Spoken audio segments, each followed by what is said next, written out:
What's good, peeps? Thanks always for passing by the channel. Much appreciated. Hit that subscribe button if you guys are new. Don't forget as well, please, to like and share the videos. Thank you to everyone that continues to do that, everyone that has done that. You can also support the channel as well.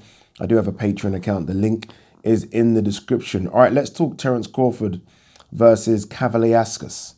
I think that's the correct pronunciation, but you guys know I always butcher names, so I do apologize if that's not the correct way of saying that name.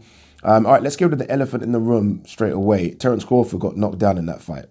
Yes, obvious, right? I don't even know why. Or there was a semi-debate online. It was a clear knockdown. He got hit with a right hand. His legs buckled. He then proceeded to fall into Kavaliauskas, and then he went onto the canvas. I don't know how that was ruled as a slip, or I'm shocked. I think that's bad refereeing. And you do wonder, a lot of people say, how can boxing move forward sometimes?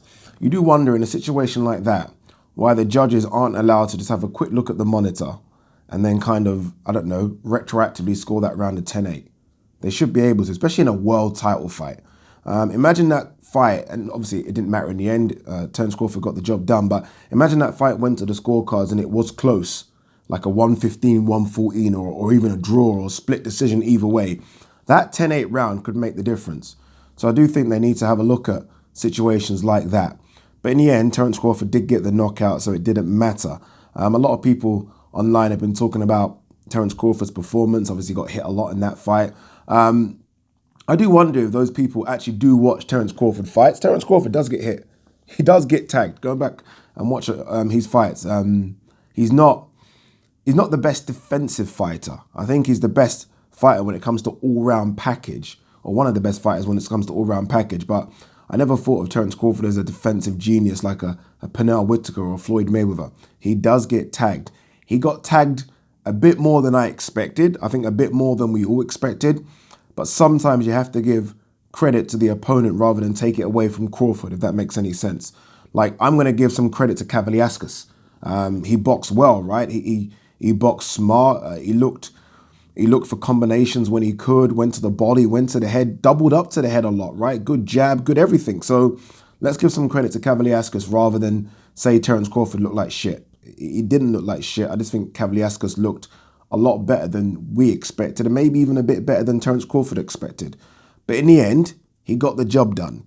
He made adjustments, and those rounds where Kavaliauskas had success, Terence Crawford made it a kind of a duty of his own to close out the show, right? Every single round where Kavaliauskas had good rounds, Terence Crawford almost went another gear up and started to put on a bit of a clinic and a bit of a show and stole those rounds. And he probably did steal a few rounds. His finish, though, was beautiful, right? I mean, if you want to watch a boxing masterclass on how to finish, go and watch Terence Crawford. None of those punches in the end were wasted. Literally, he's sort of 4 or 5 punch combination to end the fight. Sorry, not to end the fight. I think the second knockdown, when he kind of landed that uppercut, fucking hell. How he creates space and then foot movement.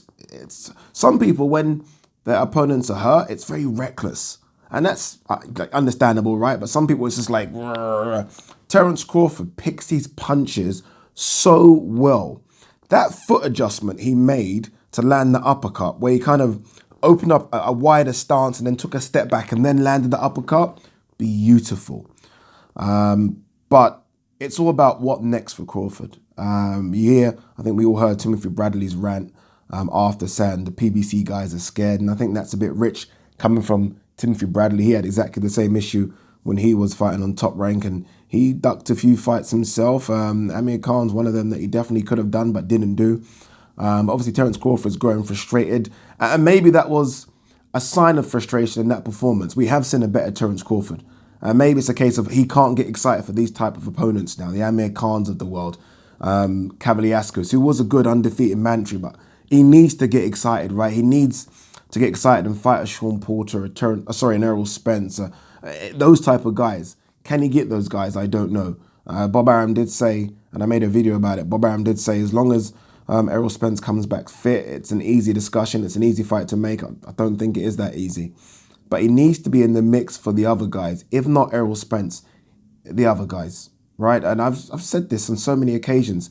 We're not screaming Errol Spence. Like, We are, but we get a Keith Thurman, we'll be very, very happy, right? Why not a Keith Thurman?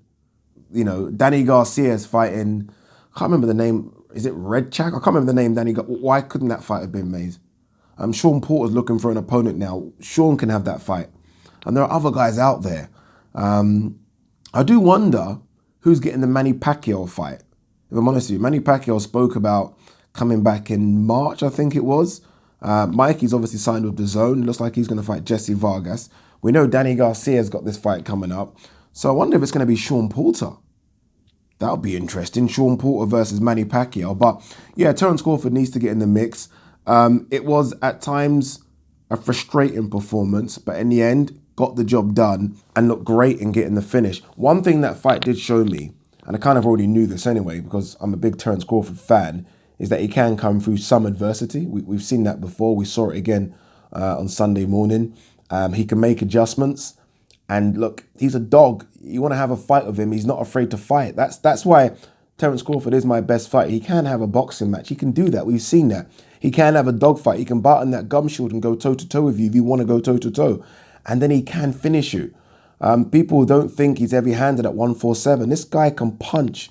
He can punch. He might be one of the smaller guys at 147 because you've got a lot of the guys probably coming down, especially in the case of Errol Spence, from maybe 180, something like that. Probably one of the smaller guys, but that don't mean he can't punch. Terence Crawford can punch. And I think we saw that against quite a physically big Kavaliauskas, that if you want to go toe-to-toe with me, we can go toe-to-toe. We'll have a boxing match. We can do that as well.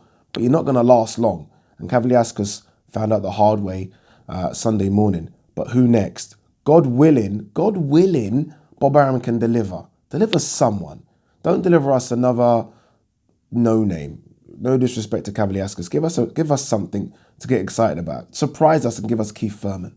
Surprise us and give us Keith Thurman. Take that one. And then we'll take Errol in December. Yeah, I know. I'm wishing here. I'm dreaming. We can all dream. Peace.